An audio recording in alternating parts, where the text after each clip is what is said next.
Assalamualaikum warahmatullahi wabarakatuh. Selamat datang, jumpa lagi di channel Belajar Finance. Kali ini kita akan mencoba membuat portofolio yang optimal berdasarkan model Markowitz, ya. Nah, di sini di dalam model Markowitz sangat penting kita untuk membuat portofolio dengan pertimbangan return dan juga risikonya yang dilihat dari standar deviasinya. Nah, seperti kita lihat di sini ada 6 saham yang akan kita coba pelajari hari ini. Di sini ada closing price ya, dan frekuensinya adalah bulanan dari tahun 2019 sampai 2023. Ya, jadi ada beberapa observasi. Nah, yang perlu kita lakukan pertama kali adalah menghitung returnnya. Realized return yang berdasarkan dari data historis yang ada di sini, dari data harga sahamnya. Bagaimana cara menghitung return? Maka caranya adalah return adalah harga bulan ini dibagi dengan harga bulan lalu dikurangi dengan 1. Nah, kita peroleh ya returnnya, kemudian kita bisa drag untuk bulan-bulan selanjutnya ya. Dan untuk cara yang sama kita tinggal drag saja, tinggal kita copy paste ya, kemudian ini juga di kopas. Ini kan adalah breeze ya. Nah, kita bisa lihat ini adalah breeze. Nah, kita drag, kita kopas, klik 2 kali.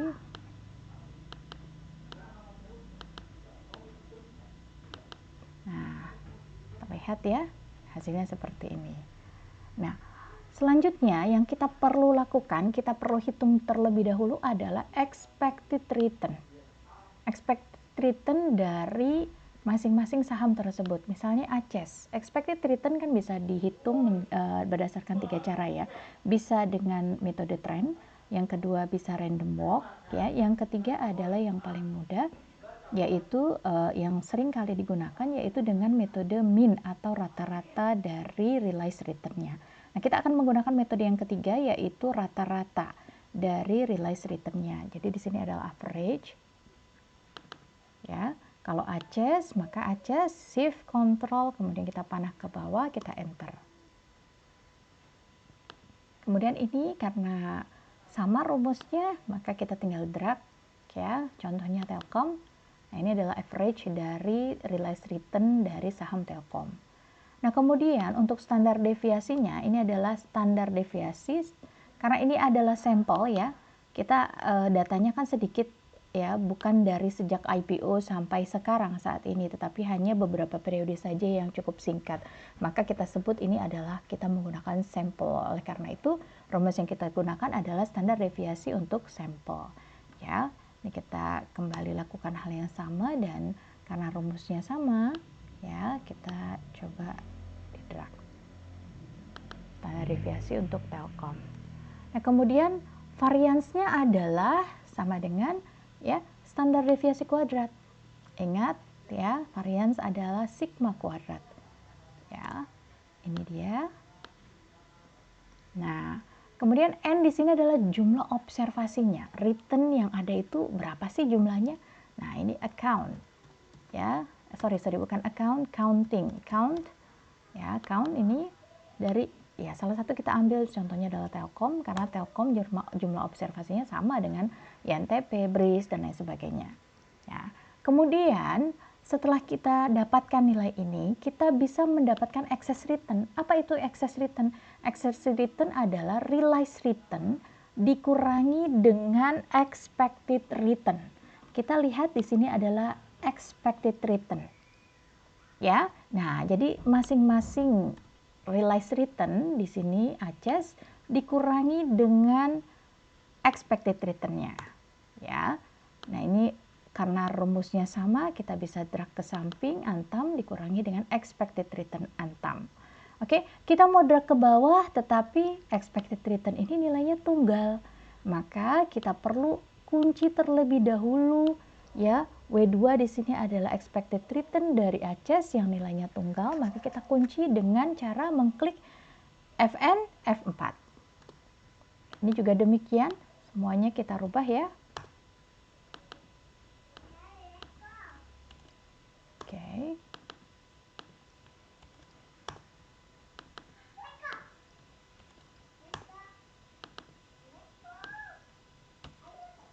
Oke, nah ini kita drag ke bawah. Kita nggak bisa drag ke bawah, kita bisa secara manual kita tarik ya. Nah, ini dikurangi dengan W2 ya. Itu dia. Nah, kemudian yang ini sama bisa ya. Oke.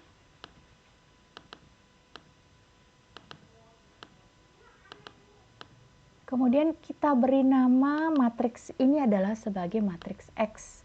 Karena nanti kita akan gunakan untuk mencari Farquhar. Nah, ini kita kasih nama X ya. Oke.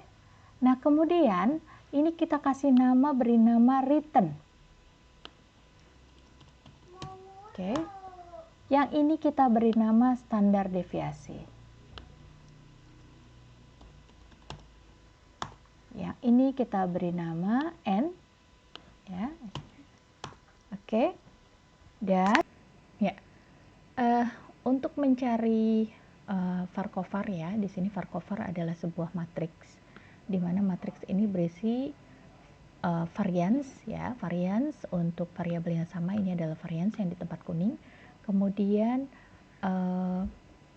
yang kalau misalnya antam dengan aces ini namanya covariance. Ya, untuk mencari ini maka kita perlu drag ya, kita perlu drag semuanya, kemudian kita masukkan rumusnya. Rumusnya adalah Farquhar. Farquhar ini adalah M-mold ya. M-mold kemudian kita tulis transpose ya, kemudian X, X, kemudian kita bagi N ya, dikurangi 1. Kemudian jangan lupa Ctrl Shift dan Enter. Nah, kita bandingkan yang kuning ya. Ini harus sama dengan varians yang ada di atas. Sama ya. Alhamdulillah udah semuanya sama. Kemudian baru kita mencari correlation-nya. Correlation-nya juga sama, ini harus kita drag karena correlation ini berupa matriks ya.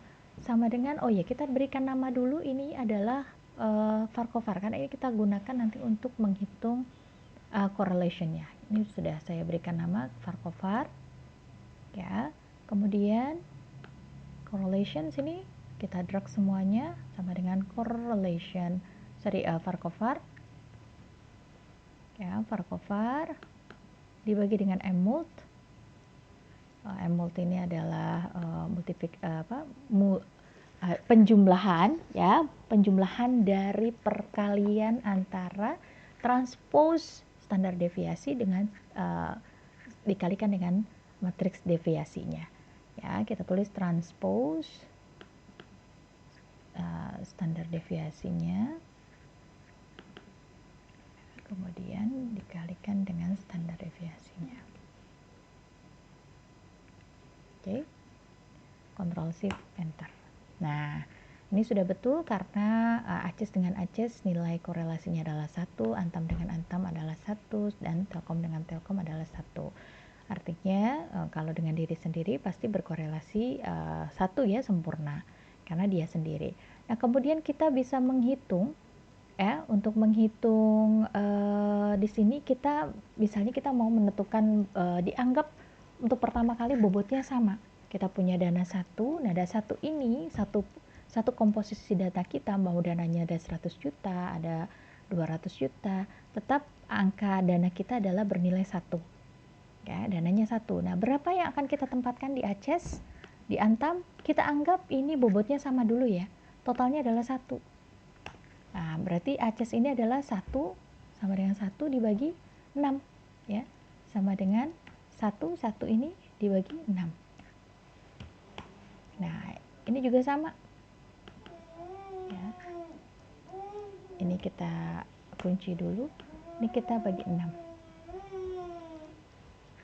Nah, kemudian untuk mencari expected return dari portofolio ini adalah perkalian antara bobot dengan expected return-nya. Kita ingat ya, perkalian antara bobot dengan expected return-nya. Ya, jadi ini adalah sum product. Sum product itu adalah perkalian antara dua array. Ya, array ini ya bobotnya dikali dengan return. Tadi di atas sudah kita berikan nama return ya. Nah, return yang mana sih? Nah, ini dia return. Jadi perkalian antara ini ya dengan bobot, kemudian kita jumlahkan. Itu namanya sum product. Bisa enter langsung. Nah, kemudian untuk mencari standar deviasinya, rumusnya kita gunakan yang ini ya, SQRT, square root. Square root, M-mult lagi. Ya. W di sini adalah bobot. W ini adalah bobot. Ya. Kemudian koma Farquhar. Farquhar sudah didefinisikan di sini. Farquhar. Oke. Kemudian kita tutup kurung, koma transpose. Kita kalikan dengan transpose dari W-nya. Ya. Kemudian kita tutup kurung, shift control ya, karena ini adalah melibatkan Farquhar, di mana Farquhar ini adalah matrik yang 6 kali 6 ya, jadi kita shift control enter. Ini adalah standar deviasinya. Sharpe ratio adalah rumusnya expected return portofolio dibagi dengan standar deviasinya. Nah, ini sudah kita peroleh hasil seperti ini ya. Nah, kita sudah peroleh hasil seperti ini, maka kita pengen tahu kalau Sharpe ratio kita maksimumkan. Kita pengen, Sharpe ratio ini kan merupakan salah satu kinerja dari portofolio. Nah, bisa diukur kinerjanya baik, maka Sharpe rasionya adalah Sharpe ratio yang terbesar. Nah, apabila kita ingin melihat kinerja portofolio yang terbaik, yang optimal berdasarkan Sharpe ratio yang maksimal, kira-kira bobotnya itu berapa ya? Kita punya dana 1, kita ingin menempatkan dari ke-6 bobot ini, ke-6 saham ini, kira-kira bobotnya itu berbeda-beda untuk menghasilkan Sharpe ratio yang maksimal. Nah, itu yang ingin kita cari dengan menggunakan solver. Ya, kalau misalnya kalian belum punya solver, bisa kalian masuk ke more ya, kemudian option. Di sini ada add-in ya, add-in. Nanti ada Excel add-in, kalian go saja, kalian tambahkan solver add-in.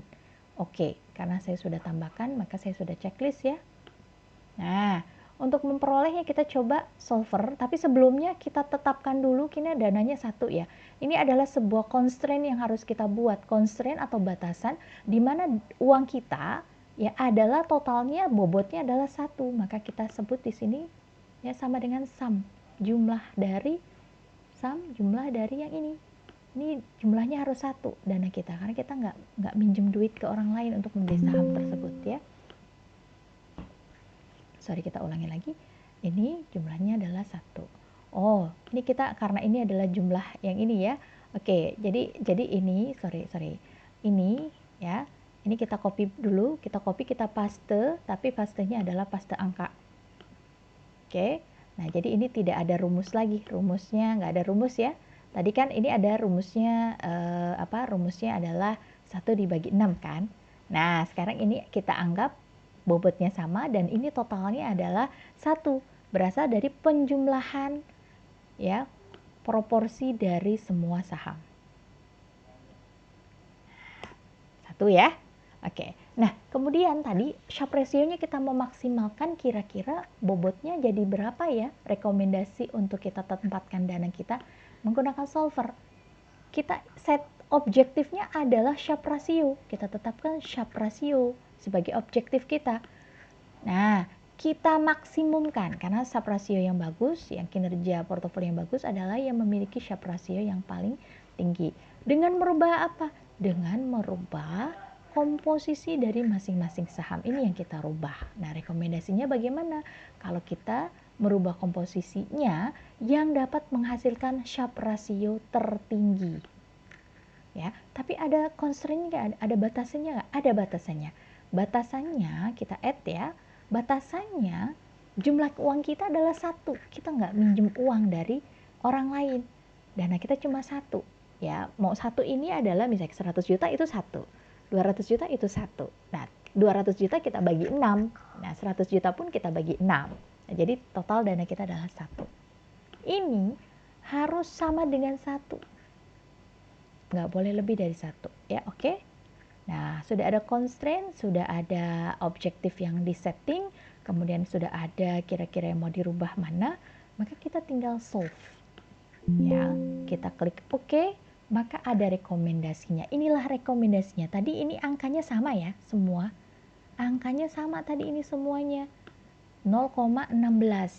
Tapi setelah kita mencari berapa sih bobot yang menghasilkan Sharpe rasio maksimal, maka akan direkomendasikan ya.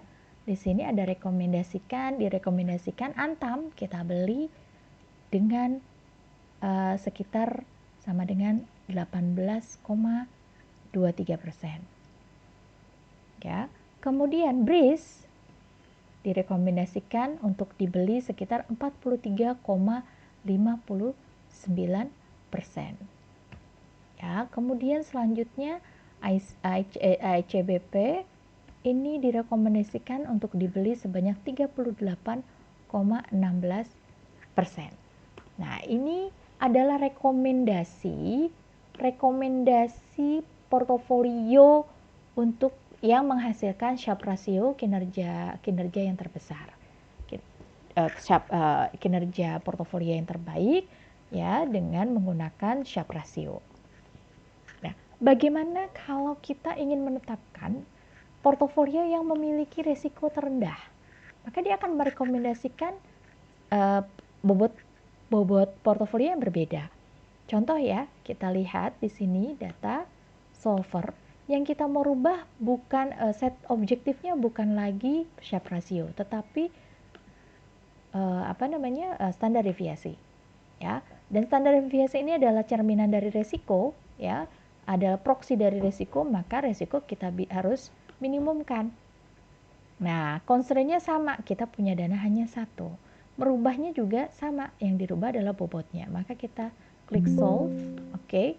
Nah, ini rekomendasinya. Jika risiko minimal yang kita hendaki ya, maka ACES berapa? ACES nilainya adalah 10%, 10,41%. Kemudian Antam nilainya 1. Nah, 1,43%. Nah, kemungkinan nih ACES ini Antam ini memiliki risiko yang cukup besar ya, sehingga direkomendasikan hanya membeli sedikit. Breeze juga demikian, cuma 2,15%. Saya dana kita ada 10 juta, ya maka dia cuma boleh 10 juta ya, berarti sedikit ya, misalnya 100 juta ya, dia hanya boleh beli 2 juta 2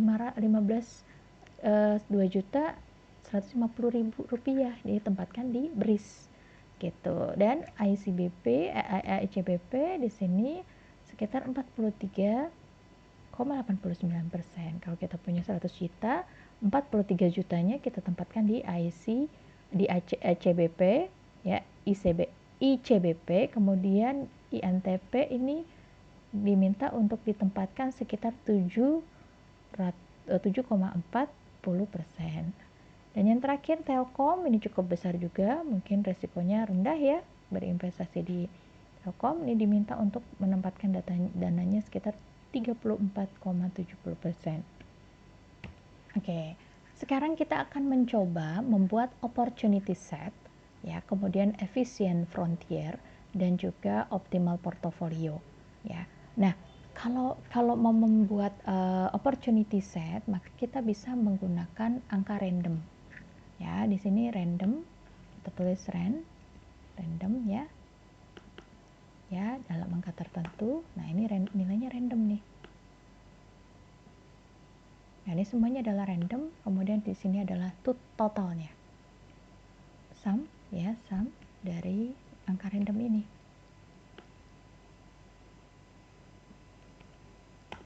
Oke. Nah, kemudian kita akan membentuk, ini adalah bobot dari ke-6 portofolio ini dibentuk dalam bentuk random. Ya. Jadi ini dibagi dengan ini. Oke, 8%. Kita pakai ini aja ya. Nah, ini juga sama ya. Ini kita karena kita mau bagi dengan angka itu lagi, maka kita kunci ya. Nah, seperti ini. Dan ini totalnya harus sumnya sama dengan 1. Nah, sumnya 1 ya. Ini akan senantiasa berubah nih. Nih, akan berubah. Nah, coba kita hitung lagi expected return dari dari bobot yang berubah-ubah ini ya. Kemudian kita kalikan dengan returnnya, expected return.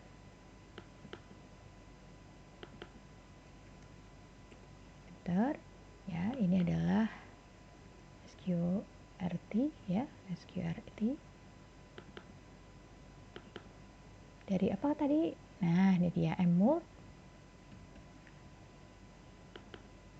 ya, kemudian M-mode lagi ya, kemudian bobotnya dikali dengan var ya. Kemudian kita kalikan dengan transpose dari V-nya, dari bobotnya, dan kita tutup kurung dan kita Ctrl Shift Enter. Nah, Sharpe ratio-nya adalah expected return dibagi dengan standar deviasi. Nah, ini dia. Ya, sudah sampai di sini, coba kita akan membuat sebuah trial ya. Trial di sini. Ya, di sini adalah trial. Ya, percobaan. Ya, trial. Kemudian di sini adalah standar deviasinya.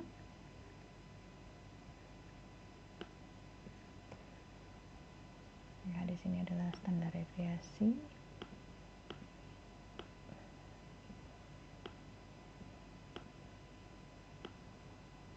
Oke, ini ada standar deviasi. Nah, kemudian kita buat ini trialnya, ditulis 1.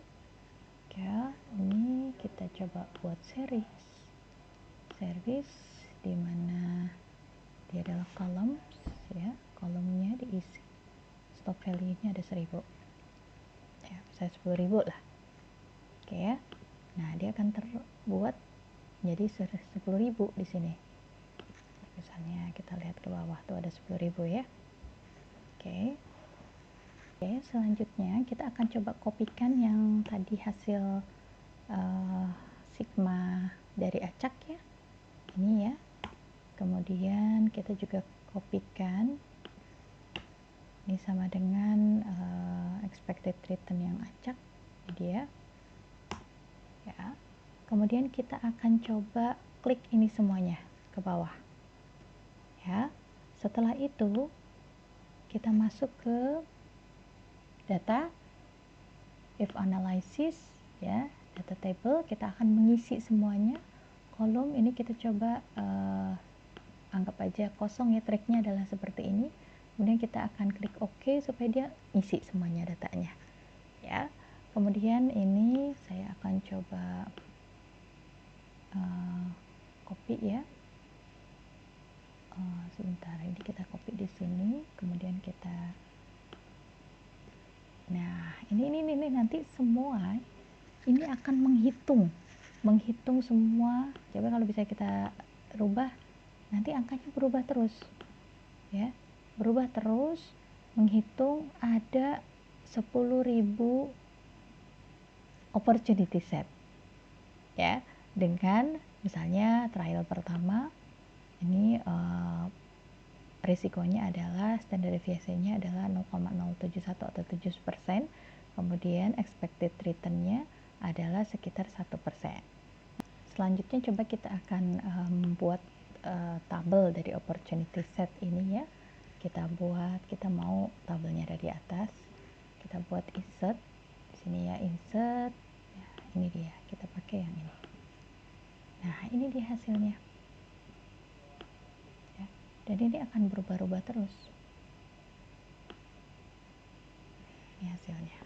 Ini adalah efisien frontier ya, yang paling di luar ya, di luar di atas 0 pastinya, ini adalah efisien frontier. Nah, sedangkan semuanya ini adalah opportunity set. Kalau kita rubah nih, grafiknya juga berubah ya. Nah, grafiknya berubah terus.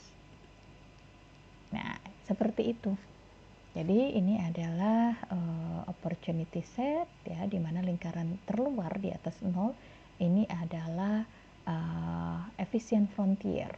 Nah, kalau misalnya kita punya return bebas resiko, misalnya ada di sini, maka kita akan mencari ya perpotongan antara return bebas resiko dengan efficient frontier. Nah, kalau seandainya ada di sini, maka inilah yang menjadi portofolio yang optimal. Ya, kalau seandainya based on risiko paling rendah, ya tadi ya kita sudah bisa menghitung berdasarkan risiko paling rendah, maka kita menggunakan solver yang ini. Sedangkan untuk yang sub rasio kinerja paling tinggi menghasilkan kinerja portofolio yang tertinggi, kita bisa menggunakan Sharpe rasio yang maksimal dengan solver. Mungkin itu yang bisa saya sampaikan. Semoga bermanfaat. Kurang lebihnya mohon maaf. Billahi taufiq wal hidayah. Assalamualaikum warahmatullahi wabarakatuh.